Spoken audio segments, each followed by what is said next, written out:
오늘 본문은 베드로전서 4장 7절로 11절입니다. 제목은 말세 성도의 생활입니다. 말세 성도의 생활, 말세 성도로서 어떻게 신앙생활을 해야 될 것인가, 이렇게 말씀 나와 있습니다. 네, 여기 7절에 만물의 마지막에 가까웠으니 그러므로 너희는 정신을 차리고 깨어 기도하여라. 참으로 이 시대는 말세라고 할 수 있습니다. 우리 예수님이 예언한 대로 말세에 첫째 기근과 지진과 전쟁과 그리고 또한 그 거짓 선지자들, 이단들, 사이비한 것들, 이런 것들이 득세하는 그런 말세가 되었습니다. 그리고 이스라엘 나라가 이렇게 1948년에 독립한 거, 그래서 세계에 흩어져 있는 이스라엘 민족이 이렇게 예루살렘 또 유대 나라로 돌아온 거, 돌아오고 있는 거, 이런 것이 바로 말세의 징조이고, 또 말세는 불법이 성하고 사랑이 점점 식어진다고 했습니다. 그리고 점점 죄악이 관영하는 그런 시대가 말세입니다. 세상에 과학이 발달할수록 우리가 잘 먹고 잘 사는 시대가 아니라 죄악은 점점 관영하고 물질 문명이 발달할수록 사람들이 정신이 더 피폐해지고 완악해지고 분노와 싸움과 시기와 쟁투와 이런 것들이 점점 많아요. 예수님께서 말씀하시기를 인자가 올 때에 믿음을 보겠느냐. 예수님이 오실 때에 믿음 있는 사람을 보기 어렵다고 말씀했고, 주님이 오실 때에도 노아 시대와 같이 되고 소돔 고모라 시대와 같이 될 거라고 했습니다. 노아 시대와 같고 소돔 고모라 시대와 같이 죄악이 관영했다. 소돔 고모라가 왜 멸망받았습니까? 죄악이 관영하기 때문에. 노아 시대에 왜 홍수로 사람들이 다 멸망받았습니까? 죄악이 꽉 찼기 때문에 그 시대가 심판받은 것처럼 예수님 재림할 때에도 말세에도 그와 같이 죄악이 관영해 나갈 것을 가르쳐 줍니다. 그러므로 죄악은 짓는 것으로 끝나는 것이 아니라 하나님 앞에 반드시 심판이 있어요. 회개하면 구원을 받고 죄에 대해서는 하나님이 반드시 개인적으로나 시대적으로나 언제나 반드시 심판을 받게 된다고 말하고 있어요. 그러므로 이 말세를 당한 이때에 우리가 해야 될 일이 무엇이냐? 앞으로 이제 이대로 가다가 점점 죄악이 관영하고 큰 심판이 있을 거예요. 대환란이 있을 거예요. 전무후무한 큰 환란이 있을 것을 예수님이 마태복음 24장에 예언하고 있고, 또 계시록에도 17장, 18장에 보면은 인본주의 세상은 하나님께서 불로 다 심판할 것을 예언하고 있습니다. 그리고 여기 베드로후서 3장 거기도 보면은 이 세상이 불로 체질이, 이 지구의 껍데기가 체질이 뜨거운 불에 녹아지려니와 우리는 의에 거하는 바 새하늘과 새 땅을 바라보는도다, 그렇게 말씀하고 있습니다. 이 세상이 영원한 세상이 아닙니다. 이 세상에서 영생하는 이런 장소가 아닙니다. 여기서 영생이 아니에요. 세상은 죄악이 점점 관영하다가 결국은 대환란과 그 다음에 하나님의 심판과 예수님의 재림이 분명히 있다는 것을 성경에 말씀하고 있습니다. 그러므로 말세를 당한 우리가 이 세상에서 어떻게 신앙생활을 해야 될 것인가? 오늘 본문에 4가지 말하고 있습니다. 첫째로는 기도하라, 두 번째로는 사랑하라, 세 번째로는 대접하라, 네 번째로는 섬겨라. 4가지 이 제목으로 말씀드리겠습니다. 지금 읽은 7절에는 말세 마지막에 가까웠으니 너희는 정신을 차리고 깨어 기도하라 그랬습니다. 정신을 차리고 깨어 기도하라. 졸고 잠자면 안 됩니다. 세상에 취하고 돈에 취하고 공부에 취하고 권세에 취하고 직장생활 하느라고 늦게까지, 물론 열심히 일하는 거 좋아요. 열심히 일하는 거 좋지만 세상에 다 빠져가지고 신앙생활 다 잃어버리고 주일도 잃어버리고 또 세상만 따라가는 거, 그게 바로 정신 차리지 못하고 세상에 취해 내려가는 거예요. 마귀는요, 우는 사자와 같이, 거기에 5장 8절 봅니다. 5장 8절에 정신을 차리고 깨어있어라. 너희 대적마귀가 우는 사자같이 두루 다니며 삼킬 차를 찾고 있으니 너희는 믿음으로 굳게 서서 마귀를 대적하여라. 어떻게 하라고요? 정신을 차리고 깨어 있으라고 했습니다. 깨어 기도하라고 했습니다. 군대 생활할 때에 보초 위병이 있습니다. 보초가 졸고 잠자면은 그 성 안에 있는 내무반에 있는 동료들이 다 죽게 됩니다. 보초가 깨어 있어야 돼요. 적군이 언제 쳐들어오나 간첩이 언제 오나 보초가 자기 처소에서 정신을 차리고 깨어 자기 그 시간까지 12시부터 1시까지다. 그런 그 시간에 깨어 있어야 돼요. 교대할 때까지. 근데 보초가 졸고 잠자면은 원수가 갑자기 쳐들어와 가지고 내무반에 있는 성 안에 있는 그 자기 동료들이 다 죽을 수도 있어요. 자기도 죽고. 그러므로 우리는 깨어서 기도하야 깨어날 수가 있습니다. 예수님께서 하나님의 일을 시작하기 전에 40일 금식 기도했습니다. 습관을 쫓아 감람산에서 기도했습니다. 십자가를 앞에 놓고도 얼굴이 땀방울이 핏방울이 될 정도로 기도했습니다. 제자를 선택할 때 기도했습니다. 위대한 종들은 다 기도했습니다. 엘리야 기도함으로 하늘에서 비가 내리도록 불이 떨어지도록 기도하니까 불이 떨어지고 또 기도하니까 비가 오고 얼마 후에 비가 오고 이런 기도의 역사. 한나도 하나님께 기도하니까 그 아이를 하나님께서 낳게 해주시고 사무엘과 같은 그런 훌륭한 믿음의 종을 낳게 하여 주신 것입니다. 우리는 범사에 기도해야 됩니다. 아이를 잉태하고 임신하고 이 아이를 위해서 태교 그런 말 있지 않습니까? 뱃속에서부터 아빠가 기도 많이 해야 돼. 부모님이 기도하고 또 아이들 학교 보낼 때에도 직장 보낼 때에도 결혼할 때에도 기도. 우리가 범사에 기도할 게 너무 많아요.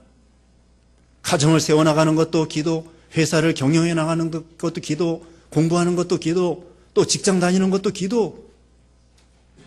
기도가 가장 기본적인 거예요. 기도하지 않는 사람은 교만한 사람입니다. 왜? 내 멋대로, 내 힘으로 인생을 주인이 돼서 잘할 수 있겠다. 이렇게 생각하기 때문에 기도를 하지 않는 거예요. 기도하지 않는 사람은 교만한 사람이고, 기도하지 않는 사람은 게으른 사람이고, 기도하지 않는 사람은 범죄하는 것입니다. 사무엘상 12장 23절에 기도하기를 쉬는 죄를 사무엘 선지자가 범치 않겠다고 그랬어요. 사무엘의 어머니가 누구예요? 금방 말씀한 대로 한나예요. 한나가 기도해서 사무엘과 같은 기도의 선지자를 낳았어요. 기도의 선지자가 되었어요. 그러면서 기도하는 걸 쉬는 건 죄다. 쉬지 말고 기도해라. 성경에 쉬지 말고 기도하라. 낭망치 말고 기도하라. 성령 안에서 기도하라. 항상 깨어 기도하라. 기도는 의무라고 생각하지 마세요. 기도는 하나님과 만나는 시간이에요. 하나님과 교제하는 시간이에요. 하나님의 은혜를 받는 시간이에요. 하나님의 능력을 받는 시간이에요. 하나님 앞에 뭔가 간구하고 요청하는 시간이에요. 들어주신다니까요. 여러분, 시장이나 대통령한테 뭐 달라고 하면 쉽게 줍니까? 만나주지도 않습니다. 그러나 우리 하나님께서는 언제나 귀를 기울여, 우리가 언제 기도하나 하고 귀를 기울여 듣고 싶어 하셔요. 기도 소리 듣고 싶어 하셔요. 은밀한 곳 낭떠러지 바위 틈에 있는 비둘기 같은 신앙, 그 기도하는 그 기도 소리를 듣고자 하신다고요. 또 하나님은 우리 인생의 모든 문제를 해결할 수 있는 능력이 하나님입니다. 우리는 힘들죠. 태산과 같은 일, 홍해와 같은 일. 참 이거 큰 어려운 난관이 있을지라도 우리가 하나님께 기도하면 홍해도 갈라지고 태산도 옮겨지고 풍랑도 물거품처럼 풍랑도 잔잔하게 되고. 근데 하나님 우리에게 너 혼자 낑낑 매지 말고, 너 혼자 낑낑대지 말고 나한테 부탁 좀 해라. 나에게 부탁하면 하나님이 손 하나 까딱하면 되는 거야. 아니 3살짜리가 뭐 낑낑 매고 들고 있어요.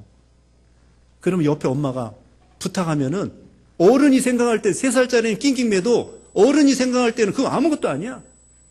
그것처럼 우리 낑낑대지 말고 하나님께 기도해요. 하나님 앞에서는 홍해도 아무것도 아니고 태산도 아무것도 아니고 풍랑도 아무것도 아니고 죽을 병도 아무것도 아니고 암병도 아무것도 아니고 문제아도 아무것도 아니고 살인 강도도 하나님 앞에서는 아무것도 아니에요.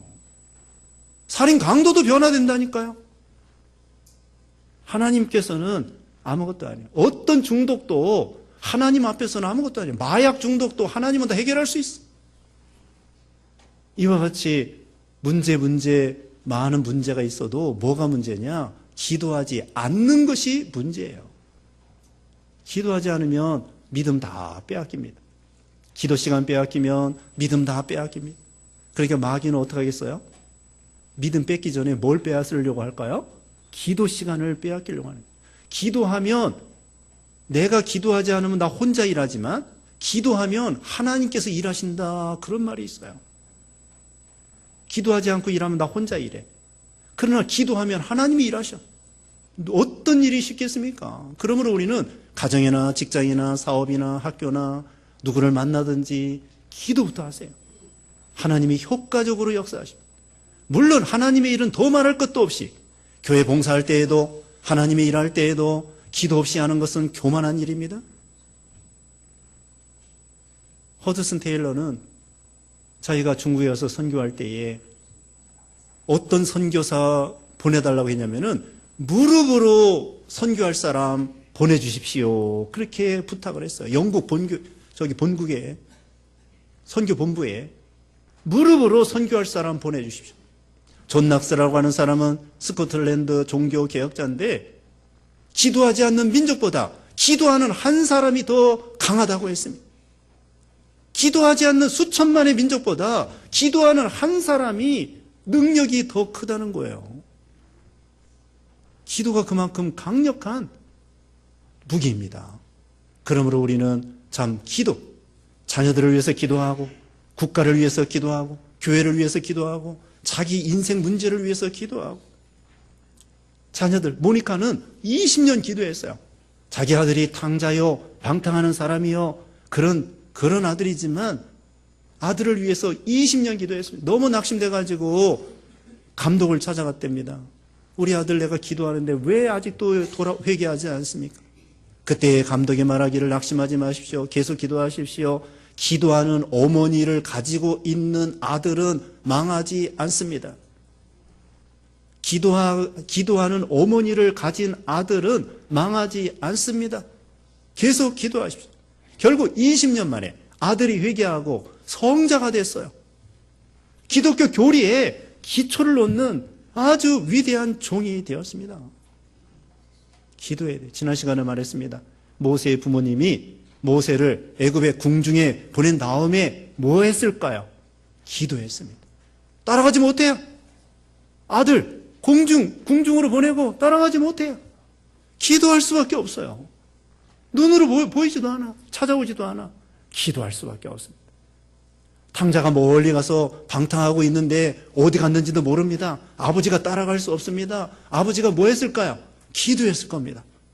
우리 아들이 방탕하고 탕자가 됐을지라도 회개하고 돌아오기를 아버지가 간절히 기도했을 거예요. 기도가 이거 무척 중요합니다.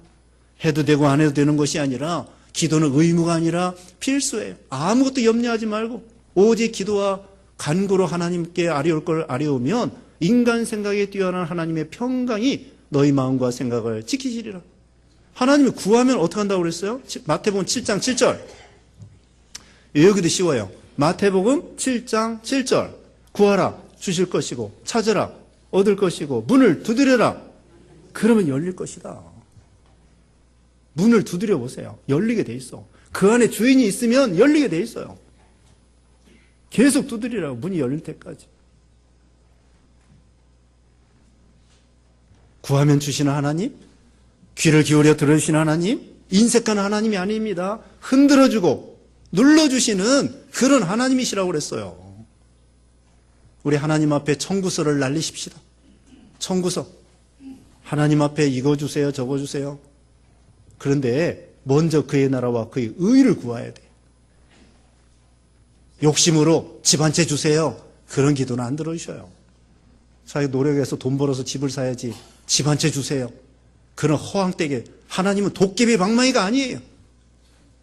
하나님의 그의 나라와 그의 의의를 구하고 선을 행하고 의의를 행하고 순종하고 그러면 복을 받게 되어 있습니다.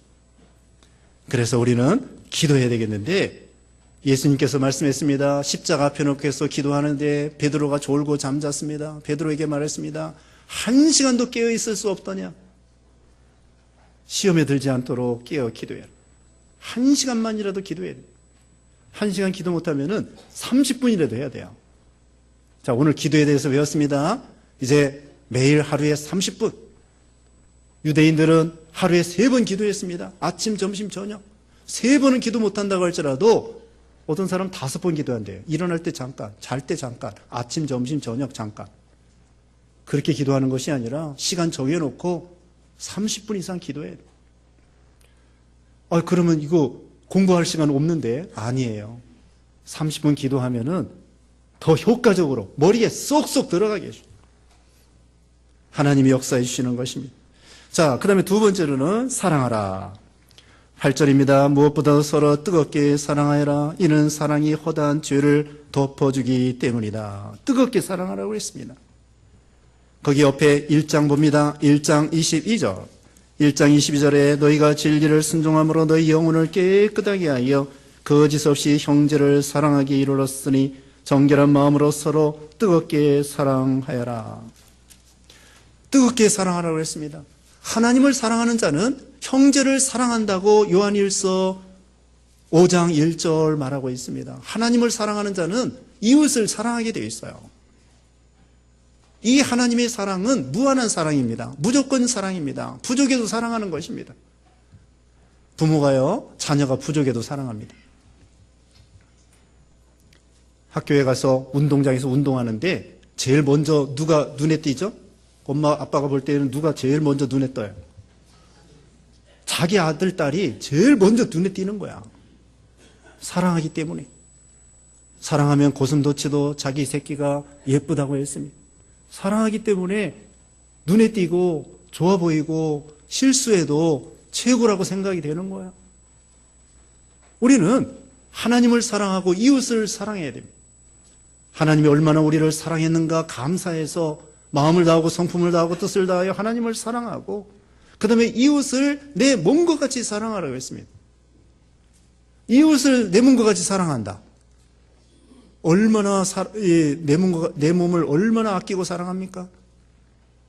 아침에 올 때 세수해줘, 머리 감겨줘, 먹여줘, 입혀줘, 발라줘.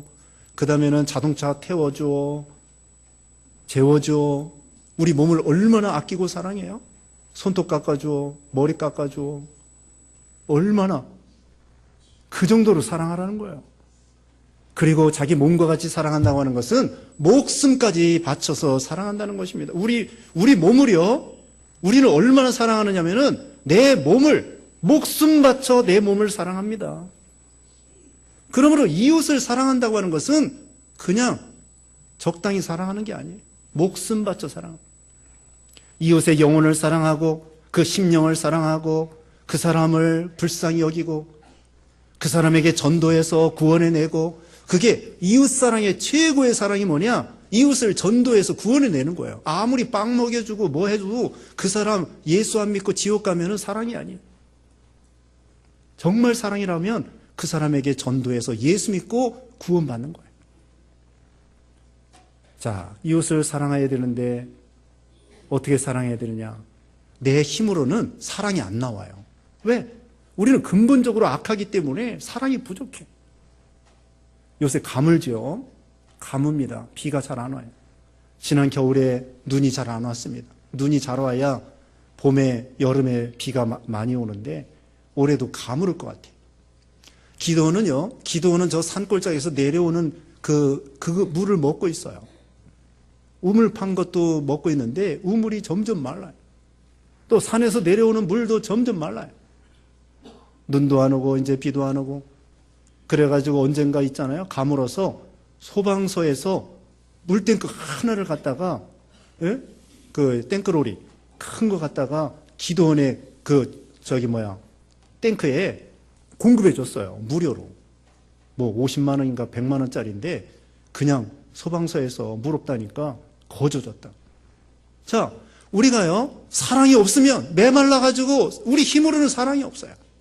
그럼 어떻게 하느냐? 하나님의 폭포수와 같은 사랑을 우리가 받아야 돼요. 그리고는 이 사랑을 공급해 줘야 돼요. 내 힘으로는 이 사랑이 안 나와요. 본능적으로 사람은 아담의 후손으로서 미워하는 생각이 나오고 시기하는 생각이 나오고 참 이런 나쁜 생각이 나는데 어떻게 해야 되느냐? 하나님의 그 폭포수와 같은 무한한 사랑을 우리 마음에 받아서 그 사랑의 힘으로 그 원동력으로 이웃을 사랑할 수 있는 거예요. 내 힘으로는 사랑 안 나옵니다. 우리 하나님이 얼마나 큰 사랑을 베풀었는가 그 사랑을 깨닫는 거예요. 넓이와 길이와 높이와 깊이를 알고 오늘 찬송가 304장에 하늘을 두루마리 삼고 바다를 먹물로 삼고 그 하나님의 사랑을 기록해도 다 기록할 수 없겠네. 하늘이 얼마나 높습니까? 바다가 태평양 바다가 얼마나 높습니까? 여러분이 여러분의 해변에 가가지고 올 여름에 해변에 갈 기회가 있으면 가가지고 그런 찬송을 불러야 돼요. 하늘을 두루마리 삼고 저 바다를 먹물로 삼아가지고 하나님의 사랑을 다 글로 다 표현할 수 없겠네. 그 무한한 하나님의 사랑, 죄인을 사랑하는 사랑이에요. 우리가 사랑받을 만해서 사랑하는 게 아닙니다. 부족해도 사랑하고 못나도 사랑하고 잘나서 사랑하는 조건적인 사랑이 아니에요. 부족해도 죄가 많아도 물론 죄까지 사랑하는 건 아니지만 죄인을 사랑하고 강도 같은 우리를 사랑하고 흉악한 자를 사랑하고 변할 수 없는 악한 우리를 사랑하고 죄 없으신 예수님이 희생하면서까지 우리를 사랑하고 그 하나님의 사랑을 묵상하고 깊이 깨달아서 하나님의 사랑을 듬뿍 받아가지고 다른 사람을 사랑할 수 있는 것입니다. 마태복음 18장에는 1만 달란트 탕감받은 사람이 있어요. 형제가 자에게 잘못한 거 100데나리온 용서해 주지 않는 거야. 그거 잘못된 것입니다. 우리는 하나님 앞에 1만 달란트의 탕감받았어요. 그런데 형제가 나에게 잘못한 거 100데나리온 얼마든지. 베드로가 그랬습니다. 형제가 나에게 잘못할 때 7번 용서해 주면 어떨까요? 예수님이 말씀했습니다. 7번씩 70번이라도 용서해 줘. 하나님이 용서해 준 걸 생각하고 우리는 형제를 사랑하고 눈에 보이는 형제를 사랑하지 않으면서 눈에 보이지 않는 하나님을 어떻게 사랑하겠느냐? 그리스도의 사랑, 아가페 사랑, 무조건적인 사랑, 끈질긴 사랑, 변함없는 사랑, 영원한 사랑, 무한한 사랑, 사랑할 수 없는 사람을 사랑하는 사랑, 이것이 바로 예수님의 사랑, 하나님의 사랑이에요. 하나님의 사랑. 그래서 우리는 하나님을 사랑하고 이웃을 사랑하고 사랑은 오래 참고 온유하며 시기하지 아니하며 그 사랑을 우리가 끈질기게 여기 보면은 끈질기게 사랑하는 거 허다한 죄를 덮는다고 했습니다. 잠언 10장 12절을 인용한 건데 잠언 10장 12절에 미움은 다툼을 일으키나 사랑은 모든 허물을 덮어준다. 사랑하면 상대방의 허물이 보이지 않는 것입니다. 그러므로 우리는 다른 사람을 저 사람은 어떻고 다른 사람의 허물이 보이면은 자기부터 회개해야 돼. 저 사람이 어떻고 그러면은 어떡하라고요? 나부터 회개해야 돼. 왜? 사랑이 없다는 거예요. 내가 사랑하면 상대방의 허물이 보이지 않는 거야. 왜 저 사람에 대해서 어떻고 그건 바로 내가 사랑이 없기 때문이에요. 저 사람이 내 자식이라면 내 남편이라면 내 아내라면 사랑한다면 허물이 안 보이는 거예요. 그래서 서로 뜨겁게 사랑하라. 사랑은 허다한 허물을 죄를 덮어준다고 했습니다. 자, 구체적으로 사랑하려면 어떻게 하냐면요. 축복해주고 기도해주세요. 자, 이제 구체적으로 실천해야 되겠습니다. 그냥 이것은 무슨 사변적으로 관념적으로 사랑하라 이제 구체적으로 실천해야 되는데 마태복음 5장 마지막에 이렇게 말하고 있습니다.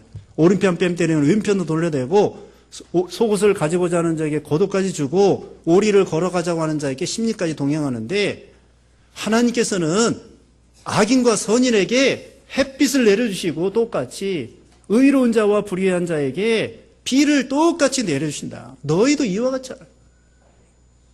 하나님은 악인이나 선인이나 똑같이 비를 내려주시고 똑같이 햇빛을 비춰주시고, 그와 같이 우리도 어떻게 해야 되겠습니까? 원수까지도 축복해주고 기도해주는 거예요.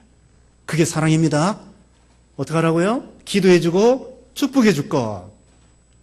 잘 되기를, 상대방이 잘 되기를 기도해줘야 돼. 그리고 또 구체적으로 어떻게 해야 되느냐? 인사하라고 되어 있습니다. 마태오 5장 마지막에 집에 가서 읽어보세요. 인사하라. 자기 아는 사람만 인사하는 것은, 죄인들도 그같이 한다고 했습니다. 세리들도 친한 사람 인사해요. 이방 사람도 친한 사람 인사해요. 끼리끼리 잘 모여요.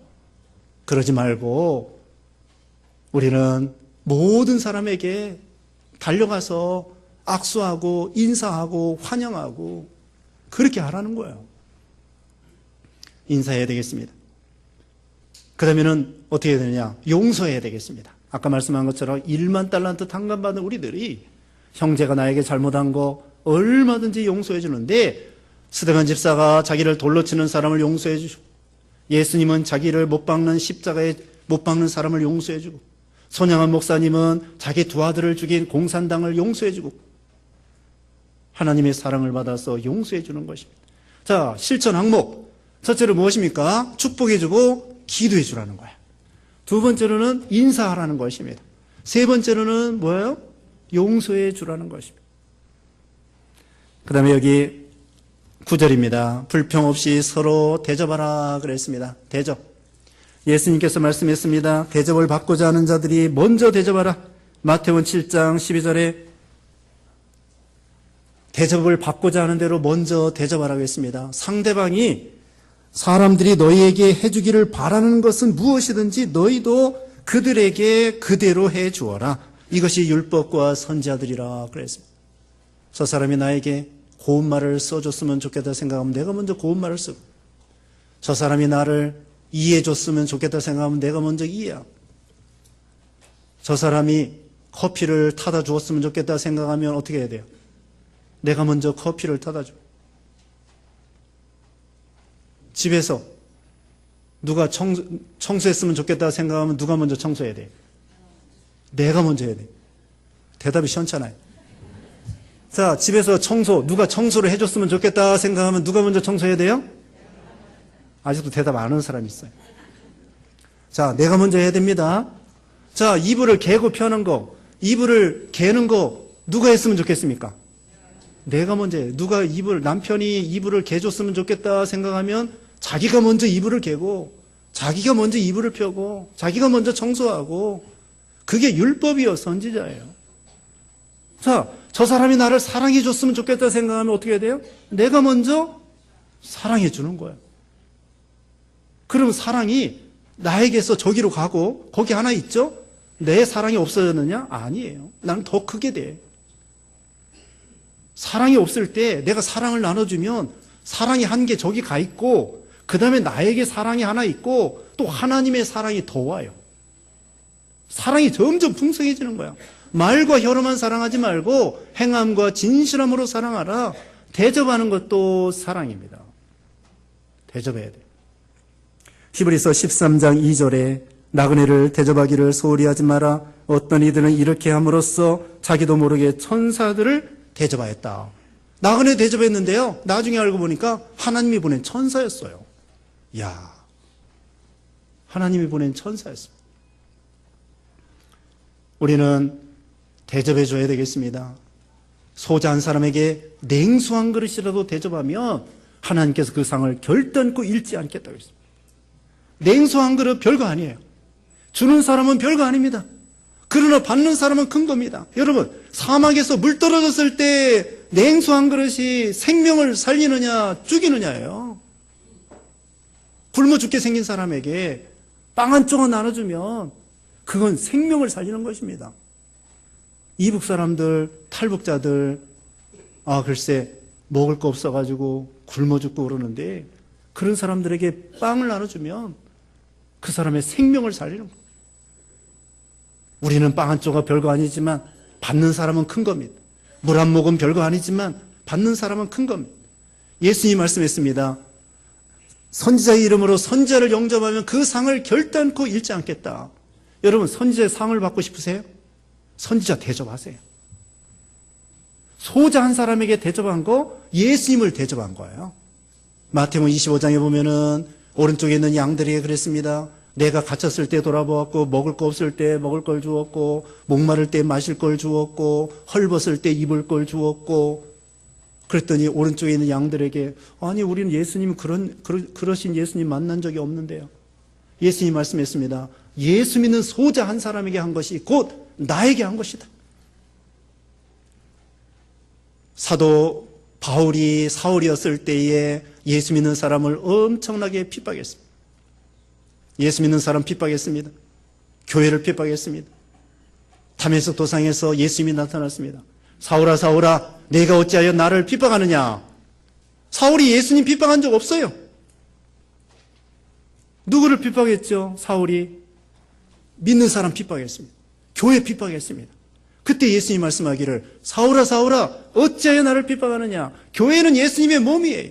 예수 믿는 사람들은 몸의 지체예요. 예수 믿는 소자 한 사람이 얼마나 소중한데.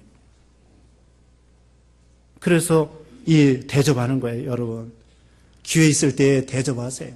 물질로 대접하고, 기도해주면서 대접해주고, 사랑하면서 대접해주고, 말로 대접하고, 용기를 북돋아주고.